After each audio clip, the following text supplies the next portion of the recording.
Welcome to market times. நண்பர்கள் அனைவருக்கும் எனது இனிய இரவு வணக்கம். நான் செவியில் பதிவு பெற்ற பங்கு ஆலோசகர் அல்ல. இது பயிற்சிக்கான வீடியோ. எந்த பரிந்துரையும் நான் வழங்குவதில்லை. இதில் சொல்லப்படும் கருத்துக்கள் அனைத்தும் கல்வி நோக்கத்திற்காக மட்டுமே. ஓகே ஃப்ரெண்ட்ஸ், நாளைக்கு மார்க்கெட் என்ன மாதிரி இருக்கும்? ஏன்னா மார்க்கெட் வெள்ளிக்கிழமை நமக்கு க்ளோசிங் நடக்க 22:100 மார்க்கெட் க்ளோசிங் கொடுத்துருக்கு. அப்போ மார்க்கெட் நமக்கு நாளைக்கு எப்படி இருக்கும் அப்படின்னு சொல்லிட்டு நம்ம ஒன் பை ஒன்னாக நம்ம அனலைஸ் பண்ணுவோம். மார்க்கெட் ப்ரொஃபைல் வச்சு அனலைஸ் பண்ணுவோம். ஸோ ஆப்ஷனுடைய ப்ரீமியத்தினுடைய சப்போர்ட் ரெசிஸ்டன்ஸ் மாதிரி அதை வச்சு கால்குலேஷன் பண்ணி அனலைஸ் பண்ணுவோம். இப்போ நம்ம ப்ரீமியம் பார்க்குறோம். ப்ரீமியத்தில் நமக்கு என்ன அப்படின்னா, ப்ரீமியம் நமக்கு கால் ஆப்ஷன் 22,100 அப்படிங்கிற கால் புட்டு. இதோட க்ளோசிங் ப்ரைஸ் பார்த்தோம் அப்படின்னா, புட் ஆப்ஷன் 90 ரூபாய்க்கு க்ளோசிங் ஆகிருக்கு. கால் ஆப்ஷன் 156 ரூபாய்க்கு க்ளோசிங் ஆகிருக்கு. சரி, நம்ம 150 ரூபான்னு வச்சுக்குவோம் கால் ஆப்ஷனை. இதை 90 ரூபான்னு நம்ம வச்சுக்குவோம். ஓகே, இப்போ நமக்கு மார்க்கெட் மேலே, அதாவது அப் ட்ரெண்டில் போகுது அப்படின்னா, அப்போ 22,100 க்ளோசிங் ப்ரைஸ் அப்படின்னா 22,100லேருந்து மார்க்கெட் ஒரு 150 பாயிண்ட் ப்ளஸ் பண்ணோம் அப்படின்னா, அப்போ நமக்கு ஒரு நிமிஷம், நமக்கு 250 அப்படிங்கிறது நமக்கு ஒரு ரெசிஸ்டன்ஸ் ஆப்ஷனுடைய இதுபடி. ஓகே, மார்க்கெட் டவுன் ட்ரெண்டில் வந்துச்சு அப்படின்னா நமக்கு 22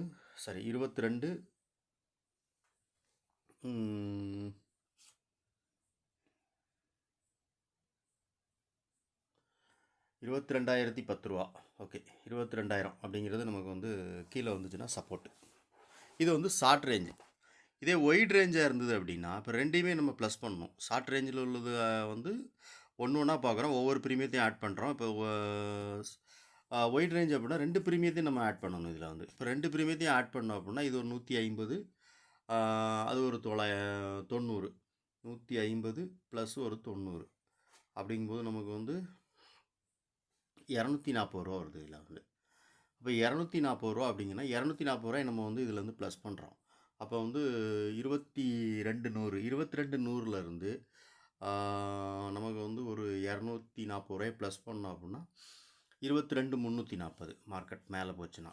ஓகேவா, மார்க்கெட் நமக்கு மேலே போச்சுன்னா 22,340 ஒரு ரெசிஸ்டன்ஸ். ஓகே, மார்க்கெட் இதிலேருந்து மார்க்கெட் நம்ம டவுன் ட்ரெண்ட் அப்படின்னு ஆச்சு அப்படின்னா நமக்கு மார்க்கெட் கீழே வந்தது அப்படின்னா அதுலேருந்து நம்ம இது ஷார்ட் ரேஞ்ச் ஒயிட் ரேஞ்ச் பார்த்துருக்குறோம். பண்ணுவோம் ஒயிட் ரேஞ்சில் மார்க்கெட் ஒரு 240 பாயிண்ட்டை நம்ம மைனஸ் பண்ணுறோம் அப்படின்னா 22,100லேருந்து 240 பாயிண்ட்டை மைனஸ் பண்ணோம் அப்படின்னா நமக்கு 21,850 நமக்கு வந்துடும்.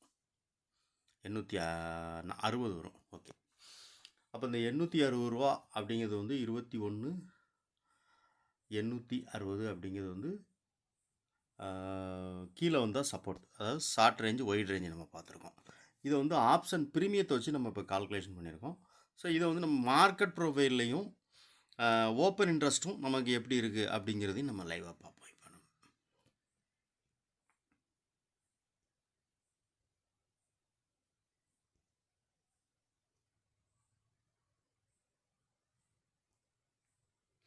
ஓகே, நம்ம அதில் ஆப்ஷன் ப்ரீமியம் வச்சு நம்ம கால்குலேஷன் பண்ணும்போது நமக்கு ஷார்ட் ரேஞ்சில் 22,400 22,240 அப்படிங்கிறது நமக்கு ஒரு ரெசிஸ்டன்ஸாக இருக்கும் அப்படின்னு சொல்லி நம்ம பார்த்தோம். ஸோ அந்த 22,240 அப்படிங்கிற ப்ரைஸ் என்ன அப்படின்னு நம்ம பார்க்கலாம்.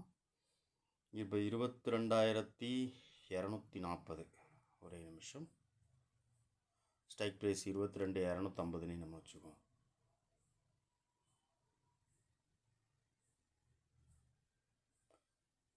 ஓகே, இந்த 22,250 அப்படிங்கிறது என்ன அப்படின்னா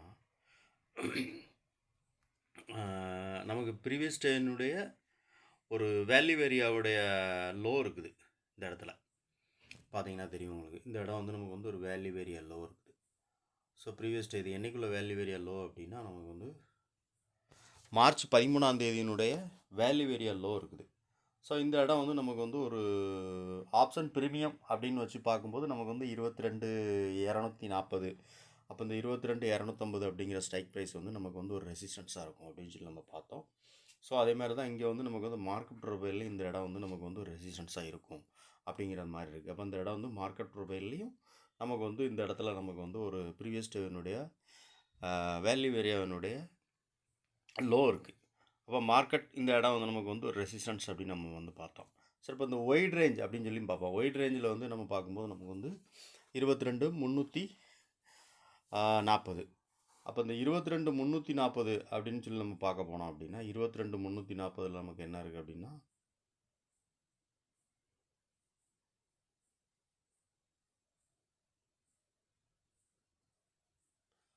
ஓகே 22,340 350 தான் நமக்கு ஸ்ட்ரைக் ப்ரைஸ் எடுத்துக்கிடுவோம். 22,350 அப்படிங்கும்போது நமக்கு வந்து அந்த அதாவது ஹியூஜ் செல்லிங், அதாவது அந்த ப்ரீவியஸ் டேயில் அந்த மார்ச் 13 மார்க்கெட் இந்த இடத்துல இருந்து தான் சிங்கிள் பிரிண்ட் விழுந்து நமக்கு வந்து செல்லிங் நடந்திருக்கு. இந்த இடம் கரெக்டாக பார்த்தீங்கன்னா தெரியும். இந்த 22,340 அப்படிங்கிற ப்ரைஸ். ஓகே, அப்போ இந்த இடம் வந்து நமக்கு வந்து ஒரு அதாவது ஷார்ட் ரேஞ்சு ஒயிட் ரேஞ்சு பார்த்தோம். ஒயிட் ரேஞ்ச் படி பார்க்கும்போது இந்த இடம் நமக்கு வந்து 22,340 அப்படிங்கிறது வந்து நமக்கு வந்து ஒரு நல்ல ஒரு ரெசிஸ்டன்ஸாக இருக்கும். ஓகே,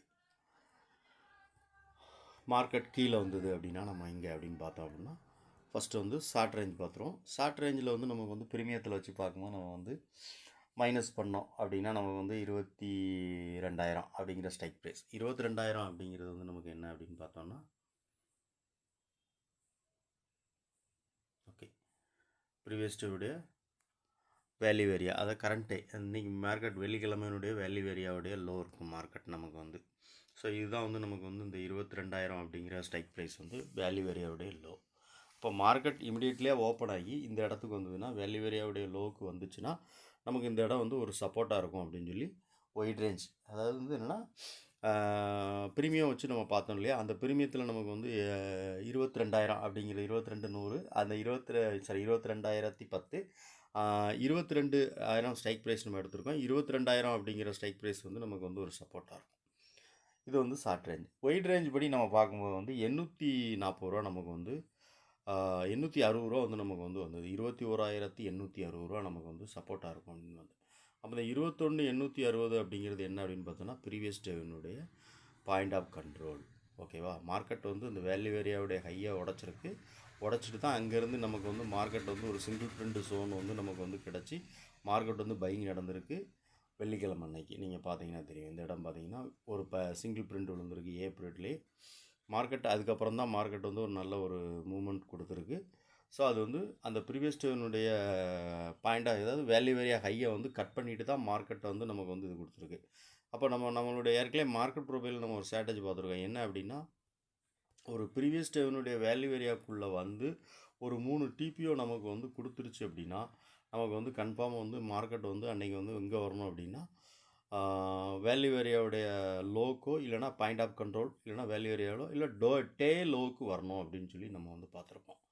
அப்போ டே லோ அப்படின்னா வந்து அப்போ வந்து வேலைக்கிழமையினுடைய டே லோ இல்லைனா இல்லை வேல்யூ ஏரியா லோ, இந்த இடம் தான் நமக்கு வந்து ஒரு மார்க்கெட் வரணும்னு பார்த்துருப்போம். அன்றைக்கி மார்க்கெட் வந்து வரலை.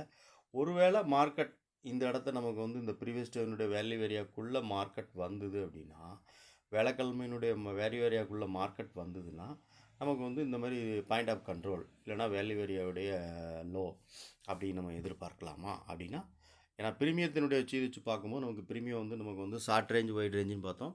ஷார்ட் ரேஞ்ச் அப்படின்னா நம்ம வந்து கரண்ட்டே, அதாவது வந்து மார்க்கெட் வந்து வெள்ளிக்கிழமையினுடைய வேல்யூ ஏரியாவுடைய லோ இருக்குது இல்லையா, இது வந்து நமக்கு சப்போர்ட்டாக இருக்கும் ஷார்ட் ரேஞ்சில். ஒயிட் ரேஞ்ச் வச்சு நம்ம பார்க்கும்போது நமக்கு வந்து இந்த இடம், அதாவது வந்து பாயிண்ட் ஆஃப் கண்ட்ரோல், இந்த இடம் வந்து நமக்கு வந்து ஒரு சப்போர்ட்டாக தெரியுது. அப்போ மார்க்கெட் கீழே அந்த ப்ரீமியத்தை வச்சு பார்க்கும்போது அப்போ மார்க்கெட் வந்து நமக்கு வந்து கீழே வந்தால் அப்போ நமக்கு வந்து இந்த இடம் நமக்கு வந்து ஒரு சப்போர்ட்டாக இருக்கும். ஓகேவா, இது 21,860, அதாவது 21,850 அப்படிங்கிற ஸ்ட்ரைக் ப்ரைஸ். அது எங்கே வருது அப்படின்னா கரெக்டாக வந்து பாயிண்ட் ஆஃப் கண்ட்ரோல் வருது, ப்ரீவியஸ் டேனுடைய பாயிண்ட் ஆஃப் கண்ட்ரோல். 22, 21, 20ஆம் தேதியினுடைய பாயிண்ட் ஆஃப் கண்ட்ரோல் வருது. ஓகே ஃப்ரெண்ட்ஸ், பார்ப்போம். நம்ம வந்து மார்க்கெட் வந்து நாளைக்கு எந்த மாதிரி மார்க்கெட் இதாகுது அப்படின்னு சொல்லிட்டு லைவாக இப்போ நம்ம பார்த்துருக்கோம். சாரி, அது வந்து வேலைக்கிழமையில் புதன்கிழமையோட மார்க்கெட். ஓகே, 21 22 வெள்ளிக்கிழமை. நமக்கு வந்து 20 மார்க்கெட், 20 வேல்யூ ஏரியாக்குள்ளே தான் மார்க்கெட் வந்துட்டு திருப்பி வந்து அன்னையிலேருந்து தான் மார்க்கெட் வந்து வெள்ளிக்கிழமை வந்து மார்க்கெட் வந்து நல்ல ஒரு பையிங் நடந்திருக்கு. ஸோ அந்த நம்ம மார்க்கெட் ப்ரொஃபைலுடைய ஸ்ட்ராட்டஜி படி அந்த வேல்யூ ஏரியாக்குள்ளே வந்து ஒரு 3 டிபிஓ நமக்கு போட்டுருச்சுன்னா மார்க்கெட் வந்து கண்டிப்பாக வந்து பாயிண்ட் ஆஃப் கண்ட்ரோலோ இல்லைனா வேல்யூ ஏரியா லோவோ இல்லை டே லோவோ நமக்கு சப்போர்ட்டாக இருக்கும் அப்படின்னு சொல்லி நம்ம பார்த்துருப்போம். ஸோ மார்க்கெட் வந்து கீழே வரல, நல்ல ஒரு சிங்கிள் பிரிண்ட் கொடுத்து போயிருக்கு. நாளைக்கு மார்க்கெட் ஒரு வேளை வந்துச்சு கீழே வந்துச்சு அப்படின்னா ஒரு வேளை இந்த இடம் நமக்கு வந்து ஒரு சப்போர்ட்டாக இருக்கும். இந்த சப்போர்ட்டையும் தாண்டிச்சுன்னா நமக்கு வந்து பாயிண்ட் ஆஃப் கண்ட்ரோல். ஓகே, இதான் வந்து நமக்கு வந்து சப்போர்ட் ரெசிஸ்டன்ஸை நம்ம வந்து ஃபைன் பண்ணியிருக்கோம். ஆப்ஷன் பிரீமியத்தை வச்சும் சரி, மார்க்கெட் ப்ரொஃபைல் படியும் சரி. நீங்கள் வந்து மார்க்கெட் நாளைக்கு ரன்னிங்கில் வந்து நீங்கள் வந்து ஓப்பன் இன்ட்ரெஸ்ட்டை செக் பண்ணி பாருங்கள். மார்க்கெட் வந்து கீழே வந்துச்சு அப்படின்னா இப்போ இந்த இடத்துல நமக்கு வந்து 21,850 அப்படிங்கிற ஸ்ட்ரைக் ப்ரைஸில் காலில் அதிகமான ஓப்பன் இன்ட்ரெஸ்ட் இருக்கா, புட் சைடில் ஓப்பன் இன்ட்ரெஸ்ட் அதிகமாக இருக்கான்னு பாருங்கள். ஏன்னா இப்போ புட் சைடில் நமக்கு அதிகமான ஓப்பன் இன்ட்ரெஸ்ட் வந்து இந்த 21,850 இருக்குது. நாளைக்கு மார்க்கெட் வந்துன்னா கீழே வந்துச்சுன்னா ஒருவேளை நமக்கு வந்து இந்த இடத்துல வந்து நமக்கு வந்து மார்க்கெட் வருது, அப்போ இந்த இடத்துல நமக்கு வந்து 21,850 வந்து புட் சைடில் வந்து நிறைய ஓப்பன் இன்ட்ரெஸ்ட் இருக்குது அப்படின்னா அப்போ இது ஒரு ஸ்ட்ராங்கான சப்போர்ட்டாக இருக்கும். ப்ரீமியம் வச்சு நம்ம பார்த்தோம், ப்ரீமியத்துலேயும் நமக்கு வந்து இந்த இடம் வந்து நமக்கு வந்து ஒரு சப்போர்ட்டாக தெரிஞ்சிச்சு. ஸோ அதே மாதிரி வந்து மார்க்கெட் ப்ரொஃபைல் படியும் பார்க்குறோம், மார்க்கெட் ப்ரொஃபைல்லையும் இந்த இடம் நமக்கு வந்து ஒரு சப்போர்ட்டாக தெரியுது. சரி, மார்க்கெட் மேலே போச்சு அப்படின்னு நம்ம பார்த்துட்டோம். அதே மாதிரி மார்க்கெட் மேலே போச்சுன்னா 22,250 240 250 அப்படிங்கிற ஸ்ட்ரைக் ப்ரைஸ் வந்து நமக்கு வந்து ஒரு நிமிஷம் நமக்கு வந்து ஒரு ரெசிஸ்டன்ஸாக இருக்கும். அப்போ மார்க்கெட் வந்து இந்த 22,250 அப்படிங்கிற ஸ்ட்ரைக் ப்ரைஸ் கிட்ட போகுது அப்படின்னா மேலே வந்து நமக்கு வந்து ஒரு ரெசிஸ்டன்ஸ் இருக்குன்னு சொல்லியிருந்தோம் இல்லையா. அப்போ நீங்கள் வந்து ஓப்பன் இன்ட்ரெஸ்ட் அப்போ செக் பண்ணி பாருங்கள். கால் சைடில் ஓப்பன் இன்ட்ரெஸ்ட் பில்டப் அதிகமாக இருக்குதா, புட் சைடில் ஓப்பன் இன்ட்ரெஸ்ட் அதிகமாக இருக்கா அப்படின்ட்டு. இப்போ நமக்கு வந்து கால் சைடில் இருக்குது, அந்த 22,250 அப்படிங்கிற ஸ்ட்ரைக் ப்ரைஸில் கால் சைடில் தான் நமக்கு அதிகமான ஓப்பன் இன்ட்ரெஸ்ட் இருக்குது அப்படின்னா அப்போ அந்த இடம் நமக்கு வந்து சப்போர்ட்டாக வந்து நம்ம ரெசிஸ்டன்ஸாக வந்து நமக்கு இருக்கும் அப்படின்னு சொல்லி நம்ம பார்த்துருக்கோம். ஏன்னா மார்க்கெட் ப்ரொஃபைல்லையும் நம்ம பார்த்துருக்கோம், ப்ரீமியத்துலேயும் நம்ம வச்சு பார்த்துருக்கோம். ஓகே, ஒவ்வொரு ட்ரேடும் நம்ம வந்து எடுக்கும்போது நம்ம ஒன்று நம்ம அனலைஸ் பண்ணி தான் நம்ம எடுக்கணும். நீங்கள் இப்போ நான் சொல்லியிருக்கிற இந்த ஸ்ட்ராட்டஜிஸ் இந்த மாதிரிலாம் நம்ம வந்து மார்க்கெட் அனலைஸ் பண்ணுறோம். இதை நீங்கள் லைவாக நீங்கள் ஒவ்வொரு நாள் நீங்கள் அனலைஸ் பண்ணுங்கள். அப்போ தான் வந்து நீங்கள் வந்து ஒரு ட்ரேடு எடுக்கும்போது உங்களுக்குள்ள ஒரு நம்பிக்கை வரும். ஓகேவா? ஓகே ஃப்ரெண்ட்ஸ், நம்மளுடைய வீடியோ வந்து நிறைய நண்பர்கள் வந்து பார்க்குறீங்க, லைக் பண்ண மாட்டேங்க. கொஞ்சம் லைக் பண்ணுங்கள். உங்களுடைய கமெண்ட்ஸ் என்ன அப்படின்னு சொல்லி கண்டிப்பாக நீங்கள் வந்து கமெண்ட் செக்ஷனில் சொல்லுங்கள். அப்போ தான் வந்து எனக்கு வந்து நீங்கள் எத்தனை பேர் பார்த்துருக்கீங்க, உங்களுடைய கருத்து என்னென்னு என்னால் புரிஞ்சிக்க முடியும். அதனால் கண்டிப்பாக வந்து நீங்கள் வந்து கொஞ்சம் உங்களுடைய கமெண்ட்ஸ் என்னவாக இருந்தாலும் எனக்கு கொஞ்சம் சொல்லுங்கள் ஃப்ரெண்ட்ஸ். அதுக்காக ரொம்ப கழுவிலாம் ஊற்றிடாதீங்க. என்ன கமெண்ட்ஸ் எல்லாம் நான் சொல்லுங்கள், கேட்டுக்கிறேன். ஓகே ஃப்ரெண்ட்ஸ், இந்த வீடியோ பிடிச்சிருக்கு அப்படின்னு நினச்சிங்கன்னா, உங்களுக்கு உபயோகமாக இருக்கும், இந்த வீடியோ பிடிச்சிருக்கு அப்படின்னு நினச்சிங்கன்னா உங்கள் நண்பர்களுக்கு ஷேர் பண்ணுங்கள், ரெக்கமெண்ட் பண்ணுங்கள். நன்றி.